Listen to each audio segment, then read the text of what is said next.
Welcome to our Sunday teaching, our online teaching. I just want to welcome you to the video and just say that I hope God is with you, whatever you're doing. I'm sure He is, and I just pray that you're having a blessed week. And thanks for joining us. I want to say up front, first of all, I'm dressed a little different than usual. This is just our Lifesong Youth Group shirt I happen to be wearing today. And I also want to say that I'm feeling a little bit of a tickle in my throat. I'm a little worried I might be starting to get the cold. So as I talk here, if my voice sounds a little off, that's the reason. But nevertheless, we're going to persevere and just going to look at our teaching for this Sunday. And I hope that it's useful to you. As usual, this is tailored specifically for YouTube. And so I hope that it might be a little shorter than what we do on Sunday, but hopefully it's useful to you, whatever you're at and whatever you're doing. God bless this teaching, I pray, and that it be useful to us all. Help me to speak it in Jesus' name. Amen. So today we're picking up in Ezekiel, the book of Ezekiel. We've been going through this book off and on for the last couple of years. We're in chapter 38, and the text today is actually a really long text. So I'm not going to read it all because it's a long text, but it's from chapter 38, verse 1, the whole chapter of 38, and then the first 6 verses of chapter 39. And there's a whole chunk, and there's more to this particular piece than even that, but I'm going to just look at that piece for today. And so I would encourage you to read it for yourself. You can pause the video and go read it, or you can, after or later or something, read the whole text yourself. It's very interesting, and I would just encourage you to do that. But I'm going to focus on the story that's in it, and I'm going to tell you a little bit about that. And then I'm also going to just focus on one particular verse that's in it, which I think is kind of the nexus of the whole piece of this prophecy. So let's, I guess, talk a little bit about that first. Let's talk a little bit about the prophecy. This is a part of the book of Ezekiel where Ezekiel is starting to prophesy events that have not happened. Prior to this, we've been reading a lot about the prophecy he was giving to the people of Israel at the time that he lived in, about things that were in their future and then came to pass a little later. And then he prophesied on the destruction of Jerusalem, and then that occurred, and so on and so forth. And then he prophesies in this last section of the book on things that have not yet happened, even for us to this day.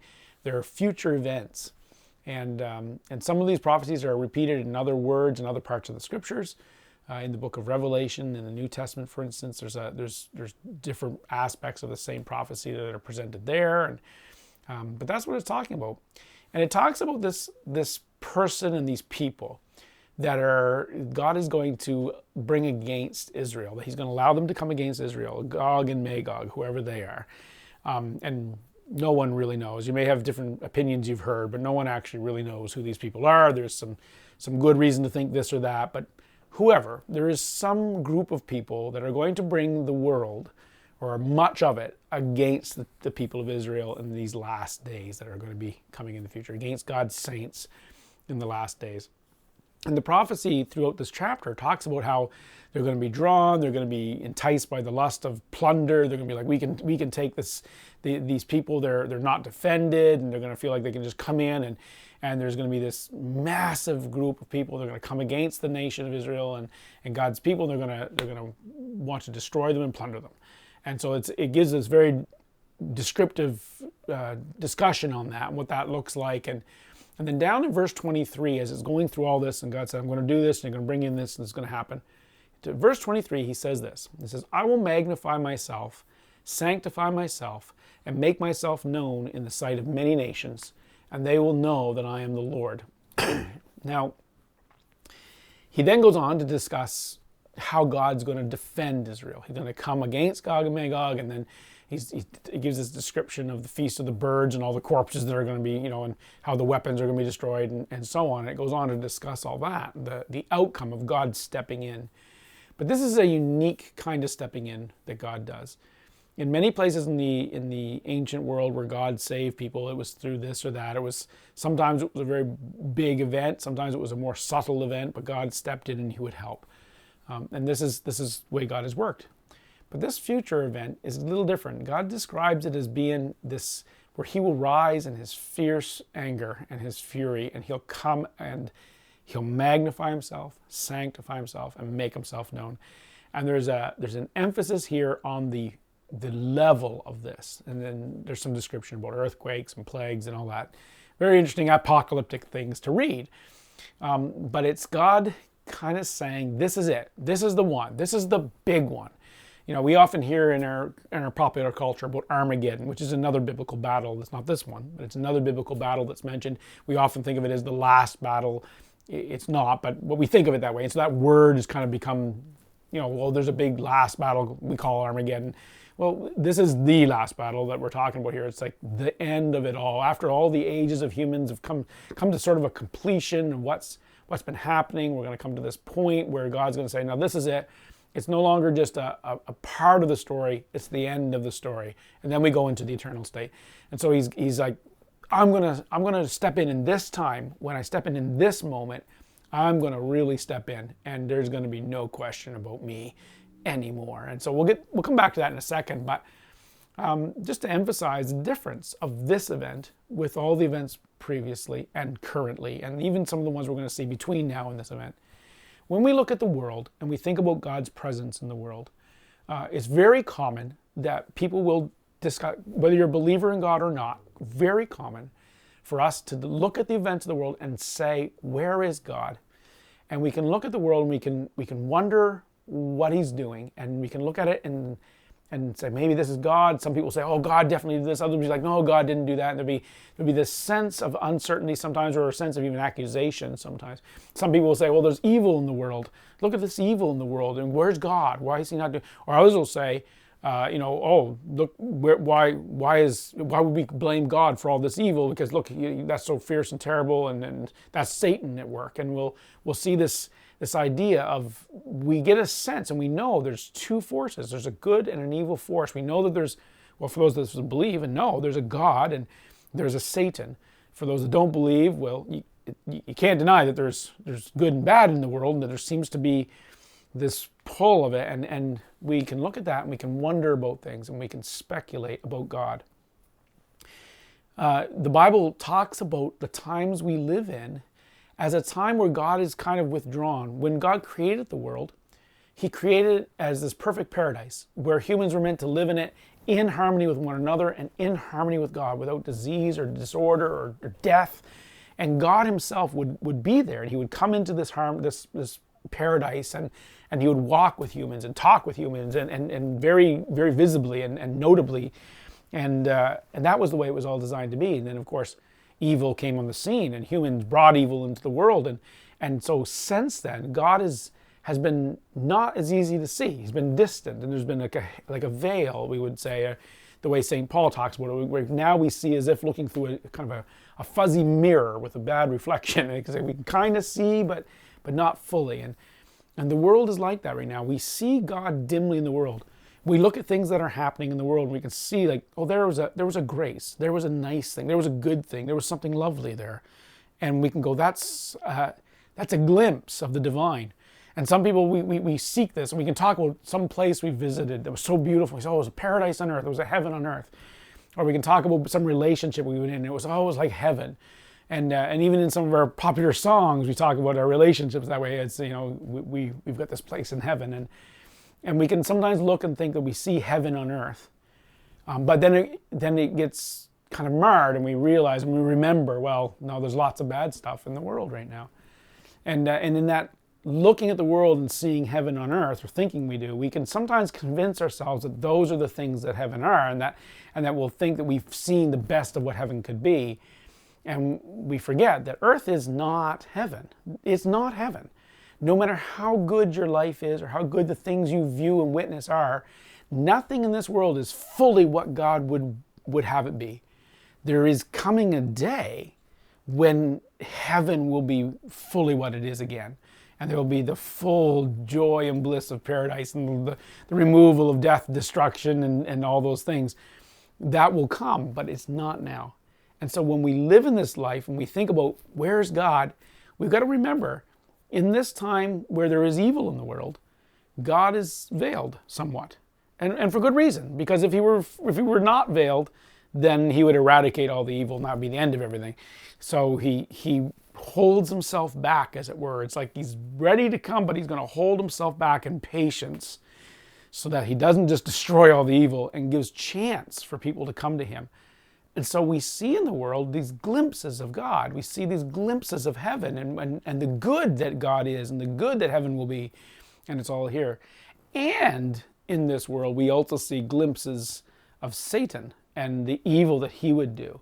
And Satan would love to make hell on earth. And we even use that phrase. We talk about hell on earth. We talk about the terrible things that we see in life, and of disease and sadness and the innocent being trampled by the powerful. And we see all this stuff and we go, oh, it's terrible. The world's awful. And we even sometimes use that kind of talk and we say it's hell on earth. And this war, oh, that was just hell on earth. Or this prison, it's just a hell in that prison. Or it's this household, it's just like living in hell. And we use that kind of phraseology, and we can sometimes get caught in the thinking that earth can be like hell and that there's a hellishness to it, but we don't really understand what hell is and how horrible hell is. It's a really, really awful thing, an awful place to end up. And so no, on earth, we don't know what hell is. We see glimpses of hell. We see glimpses of what Satan can do, but we don't really know what hell is.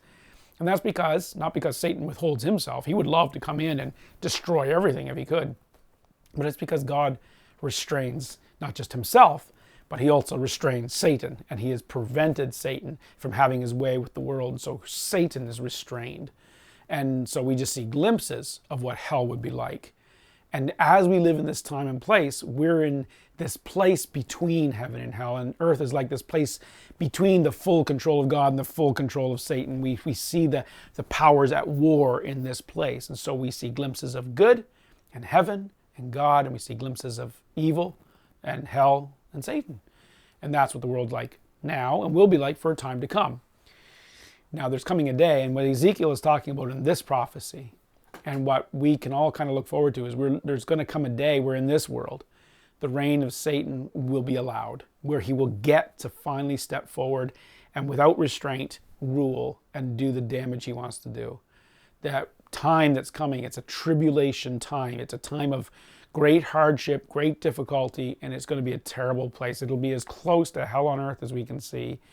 And that time is coming, and we're warned of that time coming.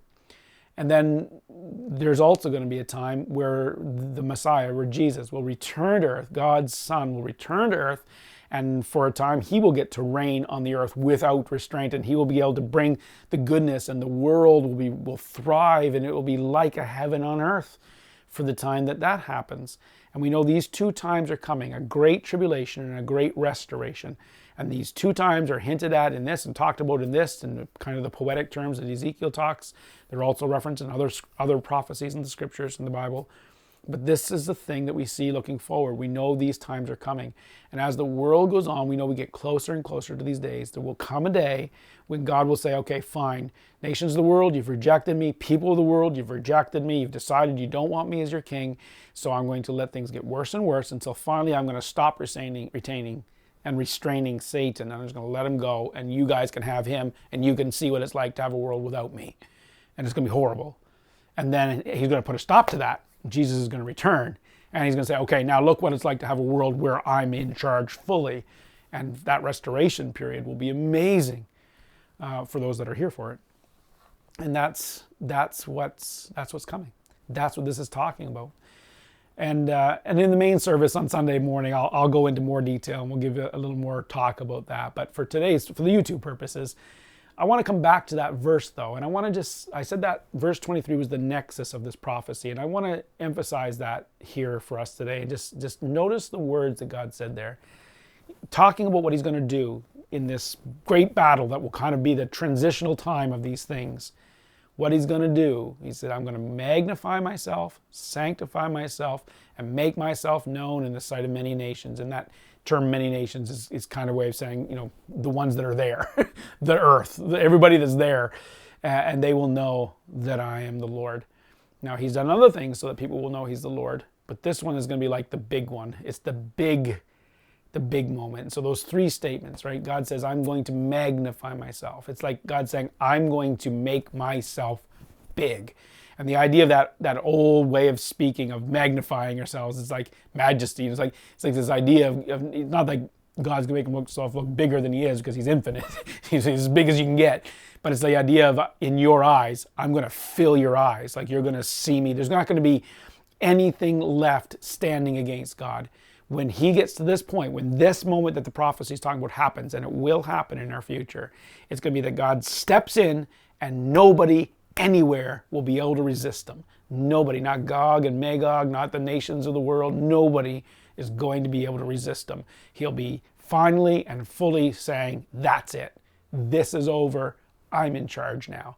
And that moment of magnification, it's actually a really, really wonderful thing. Now, it's a dreadful thing for anybody who hates God, but it's a really, really wonderful thing for those of us that do and know that that day is coming, to look forward to it and to wait with great anticipation for that day. And then he said, I'm going to sanctify myself. It's the idea of God makes himself pure. It's not like God became contaminated, but his universe has. And so it's like there'll be no more blasphemy, right? At that moment when God steps in and does this, magnifies himself and makes himself pure, sanctifies himself, it's like he's going to say, that's it. There'll be no more room, and I'll have no more patience for people blaspheming me or cursing me or standing against me like this. I'm done with that, and I'm going to purge the world of that. And he will, and there'll be no way to resist it. There will be nobody, no human being, as arrogant as we can get, we're not going to be able to stand against God and say, oh yeah. No, he just, with a word, and you're done. There's no more of that. It's over. And that's the day he's talking about, a day when God says that's the end of all that. It'll be over. In the book of Revelation, referring to these events, it talks about Jesus, the Messiah, setting up his kingdom, and he rules with a rod of iron. It's like, this is it. There's no bend to this anymore. God has been patient in our age, hoping we would turn to him. But in that age, it's the end of that. And he's like, this is it, rod of iron. And then that third word, he'll make myself known. And when you group that together with these other statements, he's basically saying, I'll be known. And now, if you look, I think it's in Isaiah, a prophecy about the same period of time. It talks about God, the knowledge of God covering the earth the way water covers the ocean. And it's such an amazing thought. It's like, no one will need to say to their neighbor, know the Lord, because everyone will know the Lord. It's like, he won't be a mystery anymore. There won't be like a wonder. I wonder if there's a God. He'll be like, no, there's a God. He's the guy that came and took over. That's God, that guy. And there'll be no mystery about it. There'll be no hiddenness to God anymore. He'll have removed all that, and he'll have stepped up and made himself complete. Now, that moment, like I said, it'll be very wonderful for us who love him and know him. For those that don't know him, it would be dreadful. And so in the book of Revelation, it talks about Jesus returning in that moment and how the nations will view him and mourn because they'll know they haven't been serving him. And in that moment will be a knowing that's very, very dreadful for them. But for those that know God, it'll be a very hopeful and wonderful thing. And so we look at this prophecy as a mix of both. In the same way that we look at our world and we realize there's a little bit of heaven and a little bit of hell on earth. The power of God is seen, though veiled. The power of Satan is seen, though restrained. This day will be kind of like that. The day of the Lord, when this all comes to completion, comes to its end, will be a really wonderful day for some and a really dreadful day for others. That's something that you need to think about. When we look at this prophecy, the rest of the prophecies in Ezekiel came true. This will as well. When this day comes, when it comes, you need to know where you stand with God. You need to be ready to receive him as a Lord. Will be Lord either way, but you need to be ready to receive him as your Lord rather than being made to submit to him as a Lord. And that's an important thing, because in it all, Jesus Christ is Lord. And this is the day when that will be finalized and there'll be no debate left. So I just encourage you to come to the Lord. Make yourself right with him. Come to the Lord. And if you are right with the Lord and you are a servant of God, look forward to this day with hope. It's the completion of the struggle of this life. That's a good thing. You know, this life is a hard place to be sometimes. And there's a day coming when it'll all be the past and we'll be looking at a bright and everlasting future that's glorious. And that's really cool, you know. Anyway, that's it for I think my voice. I feel my voice getting worse. So I think that's it for me today. I pray God blesses your day, your Sunday. Go worship him today. Give him thanks today. Sing to him today. Just praise him and be with him. And I'll see you next time. I'll see you in my midweek videos, or I'll see you next Sunday. God bless. Lord, thank you for this opportunity. Be with each person and bless us in your name. And come quickly, Lord. Amen.